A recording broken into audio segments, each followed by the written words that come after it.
Siap. Ya, Assalamualaikum warahmatullahi wabarakatuh.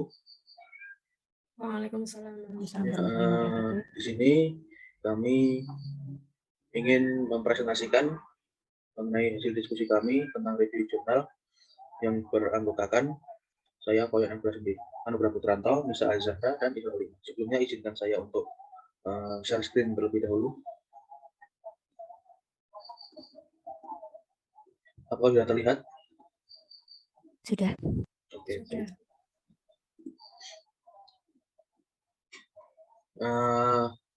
Di sini kami bertiga ingin mempresentasikan mengenai review jurnal kami yang berjudul tentang Economic Evaluation of Stem Cell Therapies in Neurological Diseases, a Systematic Review, yang beranggotakan Israul Hikmah, Nisa Azahra Miftahul, dan saya sendiri, Koyon Anugrah Putranto. Untuk bagian pendahuluan akan dijelaskan oleh Mbak Nisa. Kepada Mbak Nisa dipersilakan. Baik, yang pertama ini ada pendahuluan. Dalam beberapa dekade terakhir, perbaikan nutrisi dan perawatan kesehatan telah menyebabkan penurunan angka kematian di seluruh spektrum penyakit. Hal ini telah dikaitkan dengan peningkatan kesenjangan antara harapan hidup dan harapan hidup sehat. Kesenjangan ini baru-baru ini telah dilaporkan lebih dari 10 tahun yang menunjukkan peningkatan tahun kehidupan dengan kesehatan dan kecacatan yang kurang optimal.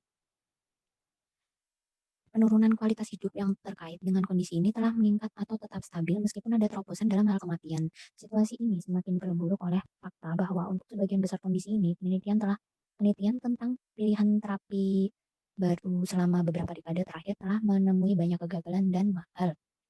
Dalam konteks ini, obat regeneratif atau produksi dari bioteknologi menawarkan pilihan yang menarik untuk memberikan solusi yang berarti untuk kebutuhan yang belum terpenuhi saat ini dari perspektif pasien dan kesehatan masyarakat. Stem cell therapist berpotensi menggantikan atau meregenerasi sel jaringan atau organ manusia yang sakit untuk memulihkan atau membangun fungsi normal. Penelitian fase awal dalam penggunaan SGT pada stroke, penyakit Alzheimer, PD, dan sklerosis multiple progresif telah menunjukkan potensi manfaat yang berarti. Terlepas dari peningkatan jumlah persetujuan peraturan untuk SGT di berbagai negara, penggantian biaya dan akses pasien yang luas tetap menjadi tantangan. Maka dari itu, tinjauan sistematis ini menyajikan gambaran tentang kuantitas dan kualitas evaluasi ekonomi penggunaan SGT pada penyakit neurologis. Ini mungkin menjadi penentu penting keberhasilan penerjemah obat regeneratif sebagai strategi klinis yang layak. Next.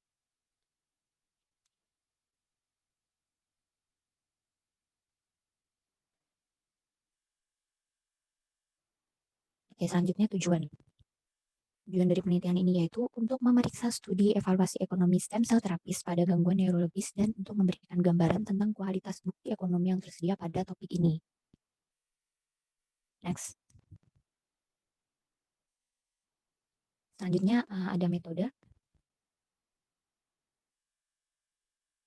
Metode yang pertama itu ada protokol dan pendaftaran.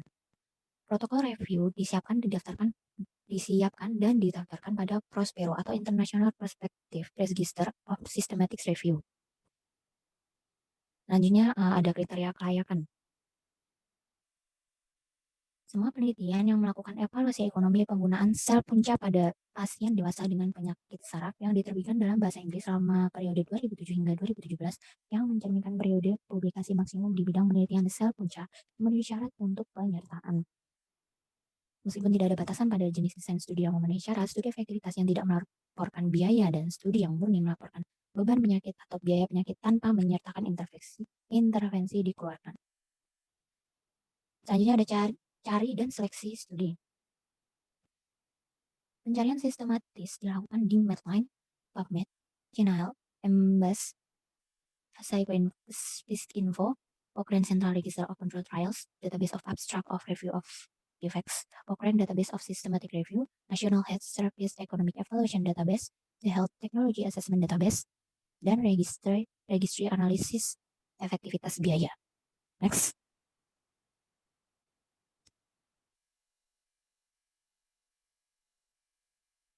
Selanjutnya ada ekstraksi data.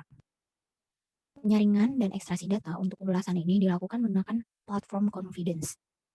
Ekstraksi data termasuk rincian studi, populasi studi, indikasi penyakit, pendekatan analisis utama untuk analisis dan perspektif ekonomi, asumsi kunci yang dibuat dalam kasus dasar atau diuji dalam analisis sensitivitas biaya, perkiraan efektivitas biaya tambahan, dan pendekatan untuk mengukur ketidakpastian keputusan. Selanjutnya ada penilaian kualitas. Kualitas dinilai menggunakan daftar periksa yang telah direvisi yang diusulkan dalam laporan gugus tugas International Society of Pharmacoeconomics and Outcomes Research Consolidated Economic Evaluation Reporting Standards atau CERS. Selanjutnya itu ada sintesis data. Sintesis naratif berdasarkan ekstraksi data dan penilaian kualitas sebelumnya telah dilakukan di mana meta-analisis tidak layak karena rendahnya sejumlah studi di seluruh negeri, fakta bahwa studi yang memenuhi syarat melibatkan penyakit yang berbeda, tipe SGT, dan variabel input dalam model. Next. Oke, selanjutnya hasil dan pembahasan akan dijelaskan oleh Mr. Ulima.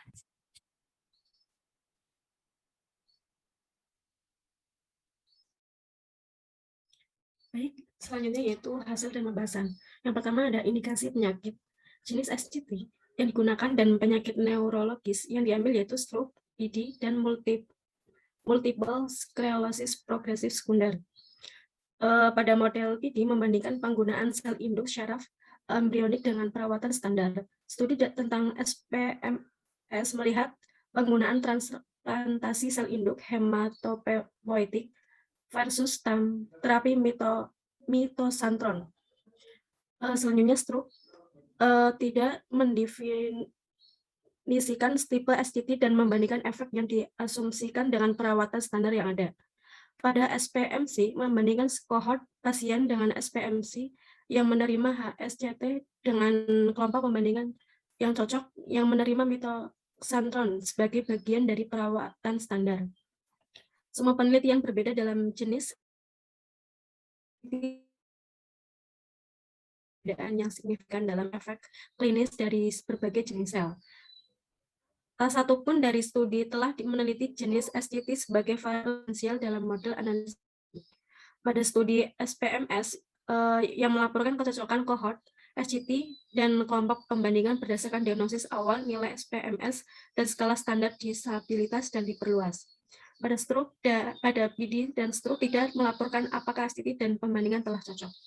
Selanjutnya.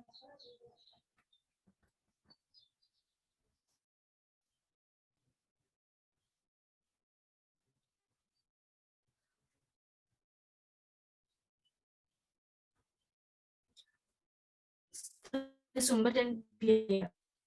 Data menunjukkan bahwa studi PD terbatas pada media langsung, yaitu pada perawatan rumah, farmasi, dan investigasi, dan non langsung. Data biaya untuk manajemen PD transplantasi SCT dan komplikasi terkait bersumber dari studi klinis sebelumnya. Selanjutnya ada studi SPMS termasuk biaya intervensi, yaitu biaya pengobatan untuk mitosantron dan autologus HSCT dan efek samping terkait lainnya. Penggunaan sumber daya rumah sakit dan biaya farmasi dihitung dalam PRON menggunakan layanan kesehatan nasional dan biaya referensi formularium nasional Inggris untuk tahun 2006 hingga 2007. Studi stroke termasuk biaya perawatan kesehatan langsung untuk dijadikan awal berulang bersumber dari penelitian sebelumnya. Biaya jangka panjang termasuk biaya sosial, biaya tidak langsung karena catatan dan karena produktivitas. Selanjutnya, hasil kesehatan asumsi dan penelitian efektivitas berbasis prevensi, semua penelitian menggunakan tahun hidup yang disesuaikan dengan kualitas sebagai hasil kesehatan.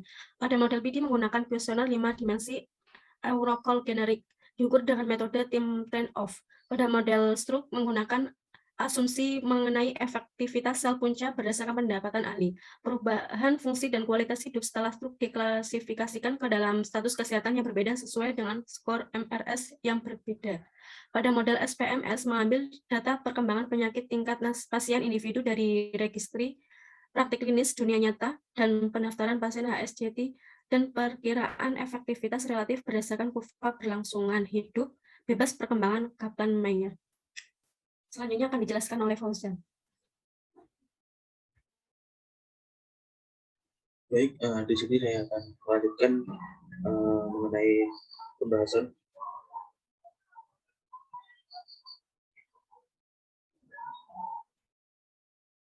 Eh,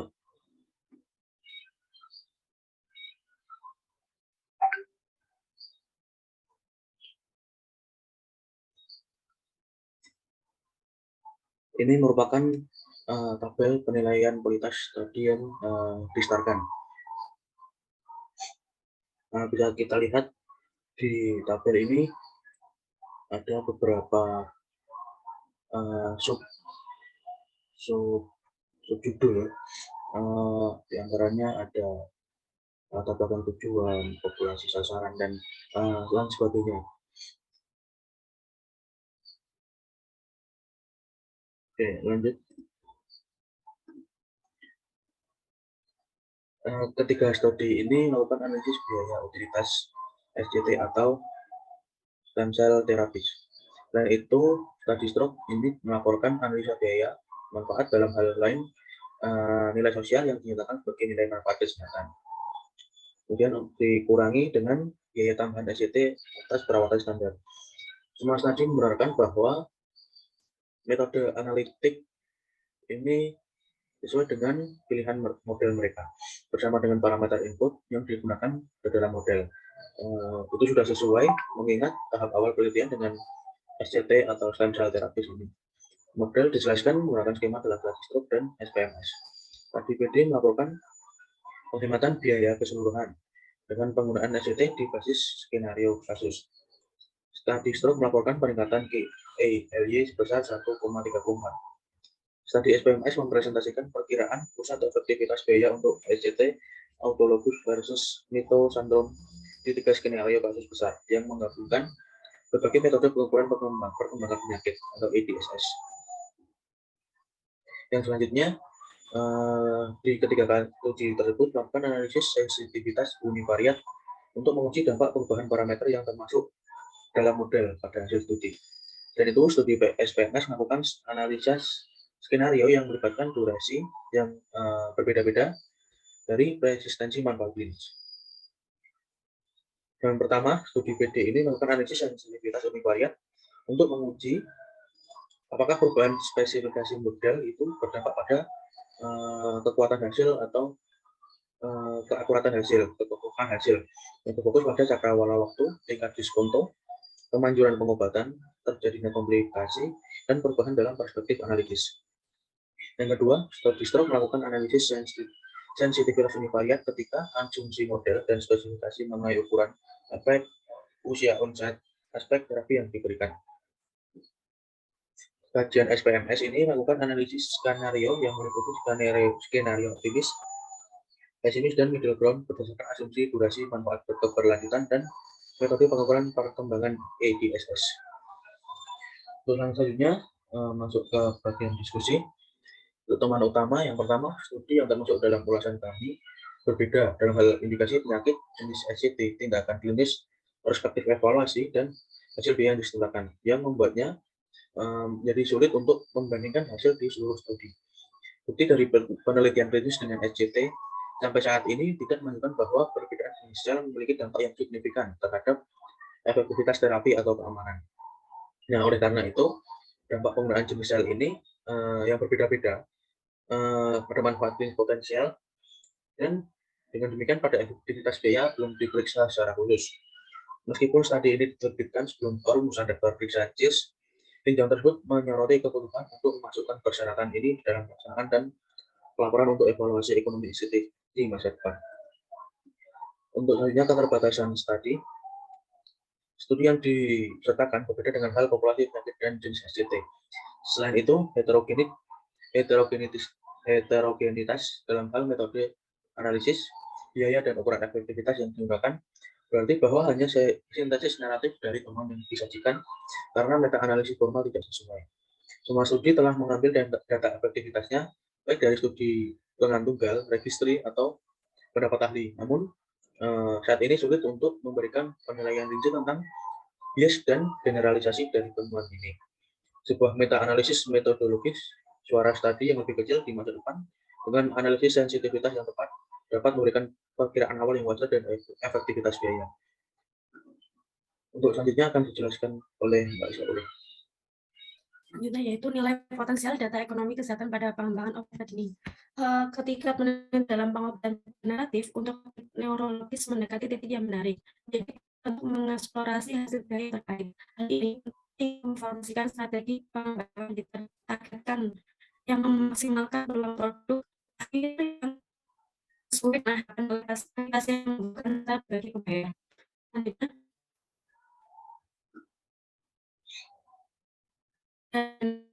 dan untuk volunteer dalam pengobatan alternatif. Yang pertama, memasukkan hasil biaya ke dalam protokol penelitian pada tahap ini akan memungkinkan bukti formatif dihasilkan dan memaksimalkan peluang unik yang disediakan oleh penelitian selanjutnya.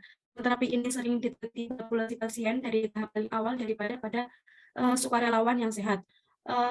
Perspektif pasien atau masyarakat mungkin lebih disukai karena biaya awal SCT yang tinggi dapat dibenarkan dengan penghematan biaya yang berkelanjutan karena perbaikan klinis yang berkelanjutan, peningkatan kemandirian, dan partisipasi dalam aktivitas kehidupan sehari-hari. Selanjutnya itu kesimpulan. Evaluasi ekonomi stem cell terapis SCT pada penyakit neurologis masih pada tahap baru lahir. Namun demikian, kemajuan terbaru dalam hal penelitian klinis menggarisbawahi kebutuhan mendesak untuk memajukan bidang ini bersama-sama. Penelitian ini untuk membangun bukti ekonomi untuk efektivitas biaya terapi inovatif ini berpotensi mempercepat terjemah klinisnya dan menyediakan saluran untuk menyediakan akses berkelanjutan ke terapi ini kepada pasien klinik. Selanjutnya, saya kembalikan ke moderator. Baik, karena sudah selesai. Terima kasih atas perhatiannya. Mohon maaf apabila ada kekurangan kata atau kata-kata yang tidak berkenan. Kami mewakili tim mohon maaf dan saya akhiri. Assalamualaikum warahmatullahi wabarakatuh. Waalaikumsalam warahmatullahi wabarakatuh. Waalaikumsalam warahmatullahi wabarakatuh.